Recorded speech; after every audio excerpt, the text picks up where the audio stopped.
കുടിവെള്ള പ്രശ്നത്തിൽ വലയുകയാണ് തിരുവനന്തപുരം നഗരം. പ്രാഥമിക ആവശ്യങ്ങൾ നിറവേറ്റാൻ ഉൾപ്പെടെ ജനങ്ങൾ ബുദ്ധിമുട്ടുകയാണ്.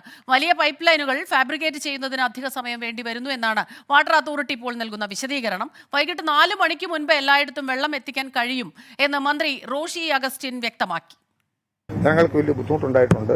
വലിയ ജാഗ്രതയോടുകൂടി ഇതൊക്കെ ശ്രദ്ധിച്ചെങ്കിൽ പോലും ടെക്നിക്കലായിട്ട് വന്ന ചില ബുദ്ധിമുട്ടുകൾ ജനങ്ങളോട് തന്നെ സത്യത്തിൽ വലിയ വിഷമം ഞങ്ങൾക്ക് തോന്നുന്നുണ്ട്. ഞാൻ എന്നെ പലരും വിളിച്ചു, പക്ഷെ അവരൊക്കെ നല്ല രീതിയിൽ ഈ കാര്യങ്ങൾ പറഞ്ഞപ്പോൾ അതിനോട് സഹകരിച്ചെങ്കിൽ പോലും ഭാവിയിൽ ഇത്തരം കാര്യങ്ങളിൽ കുറെ കൂടി ജാഗ്രത പുലർത്താനായിട്ട് ശ്രദ്ധിക്കും.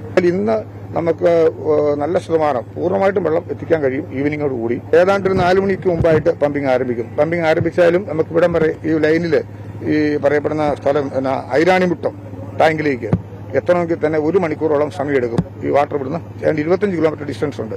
അപ്പോൾ അവിടെ വരെ ചെല്ലുമ്പോഴാണ് പിന്നെ എല്ലാ ഡിസ്ട്രിബ്യൂഷൻസും ശരിയാവുള്ളൂ. പക്ഷെ അതുവരെ നിൽക്കേണ്ട കാര്യമില്ല. ഐരാണിമുട്ടം ടാങ്കിലേക്ക് പോണ വഴിക്കുള്ള പ്രദേശത്തുള്ള എല്ലാ ഡിസ്ട്രിബ്യൂഷൻ ലൈനിലേക്കും അതിന് മുമ്പേ വെള്ളം പ്രവേശിച്ചു തുടങ്ങും. എന്നാൽ ഇന്ന് ഈവനിങ്ങിന് മുമ്പ് നമുക്ക് തിരുവനന്തപുരത്ത് മുമ്പത്തേക്കാളും ഭംഗിയായിട്ട് വെള്ളം കൊടുക്കാനായിട്ട് സാധിക്കുന്ന സ്ഥിതി ഉണ്ട്. റെയിൽപാത ഇരട്ടിപ്പിക്കലിന്റെ ഭാഗമായുള്ള പണികൾ തീരാൻ കാലതാമസം ഉണ്ടായതാണ് ഈ പ്രതിസന്ധിക്ക് കാരണമായതെന്ന് മന്ത്രി വി ശിവൻകുട്ടി.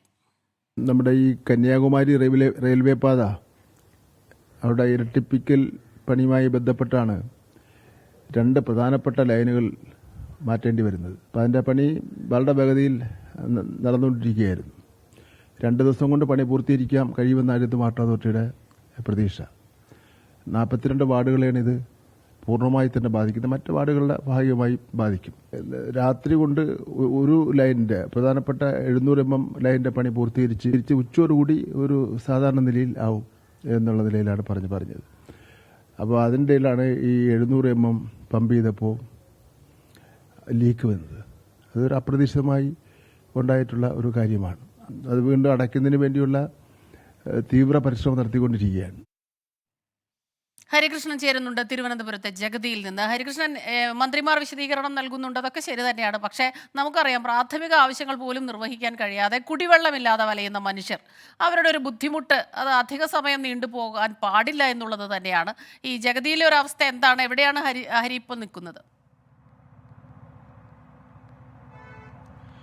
സ്മിത, ഞാനിപ്പോൾ നിൽക്കുന്നത് ഈ പൈപ്പ് ലൈനിന്റെ പണികൾ പുരോഗമിക്കുന്ന സ്ഥലത്താണ്. ഇവിടെ ഈ പൈപ്പ് ലൈൻ, അതായത് ഈ മന്ത്രി വിശദീകരിച്ചതനുസരിച്ച്, മന്ത്രിയും വാട്ടർ അതോറിറ്റിയുടെ ഉദ്യോഗസ്ഥരൊക്കെ വിശദീകരിച്ചതനുസരിച്ച് ഇത്തരത്തിൽ ഇന്നലെ ഇവിടെ ഉണ്ടായ ഈ പണികൾക്കിടയിലാണ് ഈ 700 mm പൈപ്പ് അത് പൊട്ടിയത് എന്നുള്ളതാണ്. അതായത് 2 പൈപ്പ് ലൈനുകളാണ് ഇവിടെ ശരിയാക്കുന്നത്, അല്ലെങ്കിൽ അതിന്റെ പണികളാണ് പുരോഗമിക്കുന്നത്. ആ പൈപ്പ് ലൈനുകൾ മാറുന്നതുമായി ബന്ധപ്പെട്ടാണ് ഇത്തരത്തിലൊരു പ്രശ്നം ഉണ്ടായത് എന്നുള്ളതാണ് ഇന്നലത്തെ യോഗത്തിലടക്കം, മന്ത്രിതല യോഗത്തിലടക്കം വിശദീകരണം ഉണ്ടായത്. അത് ഇവിടുത്തെ പണികളായിരുന്നു.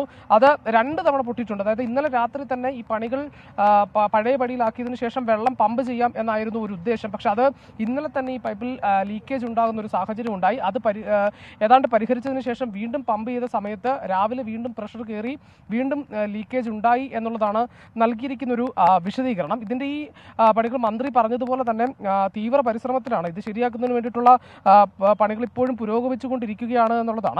സ്മിത സൂചിപ്പിച്ചതുപോലെ തന്നെ ഈ പ്രാഥമിക ആവശ്യങ്ങൾ പോലും നിറവേറ്റുന്നതിന് ആളുകൾ ബുദ്ധിമുട്ടിരിക്കുന്ന ഒരു സാഹചര്യത്തിലാണ് ഇത്തരത്തിലൊരു പ്രശ്നം കൂടി ഉണ്ടാകുന്നത് എന്നുള്ളതാണ്. ഈ റെയിൽവേ ലൈനിന്റെ കീഴിലുള്ള ഈ പൈപ്പാണ് ഇത്തരത്തിൽ മാറ്റുന്നത്. അതിനുള്ള പണികൾ കൂടുതൽ ജോലിക്കാരെ വിന്യസിച്ചിട്ടുണ്ട്. അതനുസരിച്ചുള്ള കാര്യങ്ങളാണ് ഇവിടെ ഇപ്പോൾ മുന്നേറിക്കൊണ്ടിരിക്കുന്നത് എന്നുള്ളതാണ് നമ്മൾ മനസ്സിലാക്കുന്നത്. ഏതായാലും പക്ഷേ ഇപ്പോഴും തിരുവനന്തപുരം നഗരത്തിൽ പലയിടങ്ങളിലും ഇത്തരത്തിൽ കുടിവെള്ളം കിട്ടുന്നില്ല എന്നുള്ളത് വലിയ പ്രതിസന്ധി ഉണ്ടാക്കുന്നുണ്ട്. പലയിടങ്ങളിലും ഇത്തരത്തിൽ റിപ്പോർട്ടുകൾ ഉണ്ട് എന്നുള്ളതാണ്.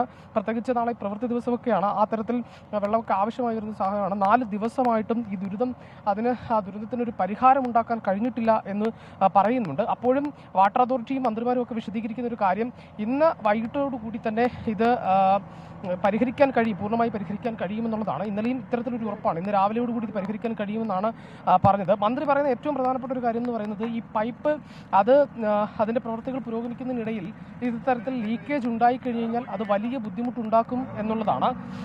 അങ്ങനെ 2 തവണ ലീക്കേജ് ഉണ്ടായ സമയത്താണ് ഈ വെള്ളം കൂടുതൽ പമ്പ് ചെയ്യാനായിട്ട് പറ്റാതെ വന്നത് എന്നുള്ളതാണ്. ഈ PTP നഗറിൽ നിന്ന് ഉള്ള ജലവിതരണം നിർത്തിവെച്ച് മാത്രമേ ഇത്തരത്തിൽ പണികൾ പുരോഗമിക്കാൻ സാധിക്കുകയുള്ളെന്നും ഒരു വലിയ പ്രതിസന്ധി ഉണ്ടാക്കുന്നുണ്ട്.